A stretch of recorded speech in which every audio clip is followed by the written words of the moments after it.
Sa opinion ko lang, before kasi tingnan mo sila Dunay, Ray Pacquiao, Viloria, Jerry Peñalosa, in between fights, hindi sila lumalaki eh. Kaya hindi sila nahirapan kumuha ng timbang. Kasi pag hirap ka sa timbang, kitang-kita ng Japanese paano ka tirahin. Pao, iba kasi yung napansin ko eh.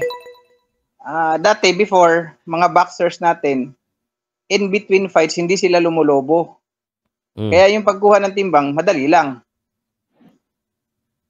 Tapos, iba, mas lamang yung dedication at training nung before kaysa ngayon. Yun yung lang napansin ko. Kaya, medyo humina yung mga bodega. Di ba dati noon sila Viloria, kahit puro pa mga body puncher yung mga kalaban noon eh. Naalala mo sila Viloria noon? Yung kalaban nila, sila Hernan Tyson. Tapos si Jerpens. Di ba? Ang lulupit ng mga kalaban noon, sila Juan Malopez, Daniel Ponce de Leon. Tinalo niya nga si Johnny Gonzalez yung wicked left body punch, di ba? Knockout si Johnny Gonzalez sa kanya. Iba yung bodega ng mga Pinoy before kaysa ngayon. Siguro hindi ko rin alam eh, pero ang curious ako bro, TJ, is meron bang naging pagkakaiba ang training ng dati sa ngayon? Yun ang curious ako eh. Hindi natin masasagot yan eh. Hindi natin masasagot yan kasi hindi naman tayo ang boksingero. Kailangan may masagot tayo na. Sa opinion ko lang, before kasi tingnan mo sila Dunay, Ray Pacquiao, Viloria, Jerry Peñalosa, in between fights, hindi sila lumalaki eh. Kaya hindi sila nahirapan kumuha ng timbang. Kasi pag hirap ka sa timbang, kitang-kita ng Japanese paano ka tirahin.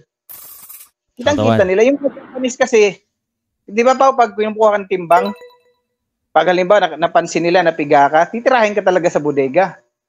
Yung mga Japanese kasi, disiplinado sila, in between fights, hindi sila lumulobo eh. Maintain yung weight nila eh.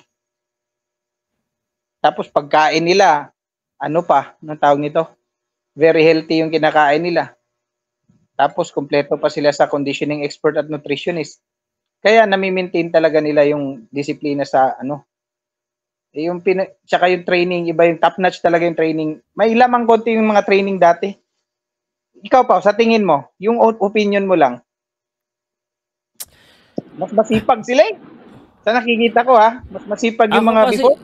Sa akin kasi bro, sa tingin ko depende kasi sa boxer eh. I cannot say na mas masipag yung mga lumang boxer sa mga boxers ngayon. Hindi ko pwedeng sabihin yun. Ang pwede ko lang sabihin, baka may nagbago sa the way na nagte-training yung mga boksingero siguro ngayon tsaka dati. Ang hirap magsalita, hindi ko kasi nakikita eh. Kung baka may yung mga invincible yung mga Japanese fighter kasi kanina lang tinalo, di ba? Knockout pa. Yun lang. Kaya pero kung depende talaga sa yan sa tao rin.